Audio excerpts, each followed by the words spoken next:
valeur du schéma de Lichtheim. Lorsqu'on sait que Lichtheim a fondé sur des cas réellement observés, fût-ce en nombre restreint, toutes les formes de dissociation de la faculté de langage qui découlent de son schéma, on ne considérera pas comme injustifié de la large approbation qu'a rencontré la conception de l'aphasie de Lichtheim.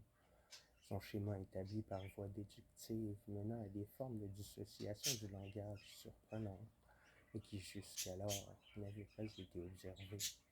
Et puisqu'on a réussi ultérieurement à confirmer par l'observation ces formes construites, ceci dut apparaître comme une preuve pleinement valable du bien fondé des suppositions de Lichtheim. Ce n'est pas davantage un reproche à l'égard de son schéma que de faire ressortir qu'il n'est pas à comprendre dans le même sens que celui de Wernicke. Ce dernier s'inscrit pour ainsi dire dans le cerveau, la localisation des centres et des voies qui y sont connus étant vérifiée anatomiquement.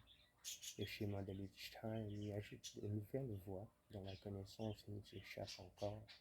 Pour cette raison, on ne peut pas, par exemple, établir si les centres et les voies de Lichtheim se trouvent aussi éloignés qu'ils les représentent, ou si les voies de conduction d'un centre, l'une intérieure et l'autre extérieure, n'empruntent pas plutôt un long trajet commun, et qui, pour la physiologie de la fonction du langage, serait absolument indifférent, mais très significatif pour la pathologie des aires corticales du langage. Si la représentation de Lichtheim reposait sur de nouvelles découvertes anatomiques, alors la poursuite d'une discussion ne serait plus possible et caduque. La plupart des remarques ultérieures